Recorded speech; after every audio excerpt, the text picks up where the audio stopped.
জয়ের ব্যাপার অবশ্যই আমি ইনশাআল্লাহ উপরে আল্লাহ রাব্বুল আলামিনের দোয়ায় আমি মনে করি ঢাকা 15 আসনের মানুষ ধানের শীষকে বিপুল ভোটে জয়যুক্ত করবে। আমি এই পর্যন্ত যতটুকু জায়গায় দেখেছি অনেক দিন পর বাংলাদেশে একটা সুষ্ঠু ভোটের আমেজ শুরু হয়েছে।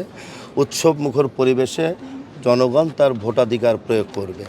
সেই কারণে অনেক জায়গায় কিছুটা লাইন লম্বা আছে, কোনো জায়গায় একটু স্লো হচ্ছে, এটা আমরা দেখেছি। আমি কর্তৃপক্ষের সাথে কথা বলেছি, তারা বিষয়গুলো খতিয়ে দেখছেন এবং আমি আশা করব একমাত্র স্মার্ট সিটি বসুন্ধরা আধুনিকতায় এক ধাপ এগিয়ে।